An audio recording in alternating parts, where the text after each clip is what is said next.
हर हर महादेव शंभु, भगवती कृपा। व्यासपीठ और ब्राह्मण, अनुष्ठान कार्यक्रम और ब्राह्मण।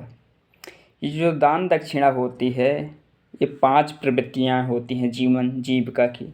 शास्त्र मात्र 5 प्रवृत्तियाँ, जैसे सत्य प्रवृत्ति, अमृत प्रवृत्ति और एक प्रवृत्ति 5 में से मृत प्रवृत्ति है। मृत प्रवृत्ति की बात करते हैं जीवन जीविका के। ब्राह्मण भीख भी मांगता है, भिक्षा भी मांगता है, लेकिन सबको पसंद नहीं है भीख मांगना। भीख मांगना मतलब मरे के बराबर। भीख मांगना मतलब मरे के बराबर, मर जाना परंतु भीख मांग के नहीं खाना, लोग कहते हैं ना। इसी प्रकार से व्यास गद्दी में बैठने वाले, ब्राह्मण हो या कोई भी हो, वो भीख के ही समान होता है। उसकी दक्षिणा मृत प्रवृत्ति की दक्षिणा उसकी होती है। इस शास्त्रमत प्रमाण है। व्यासपीठ की जो भी दक्षिणा होती है मृत प्रवृत्ति की होती है। इसीलिए वहाँ का संयमी होना, साधना और संध्या करने वाला, सदाचार करने वाला ही ब्राह्मण को शोभा देता है, ताकि उस दक्षिणा को पचाए। दूसरा ब्राह्मण का भी अधिकार नहीं है अगर वो सदाचार, सत्य और संयमी नहीं है तो। और दूसरे जो लोग कहते हैं कि सभी का अधिकार है, भागवत कथा अध्ययन करना सभी का अधिकार है। आप प्रवचन भी करें, लेकिन व्यास गद्दी स्थापित करके नहीं।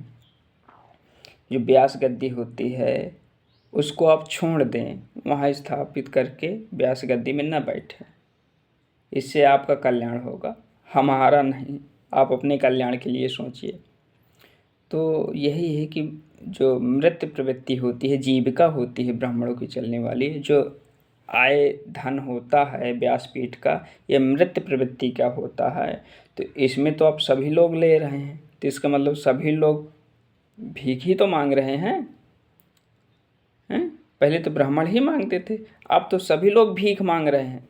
कोई जाति नहीं बची कि जो भीख मांग के ना खाता हो, यानी भागवत कथा में बैठ कर के ना लेता हो। तो कहने के लिए जो लोग कहते कि हम भीख मांग के नहीं खाएंगे, तानाशाह बनेंगे,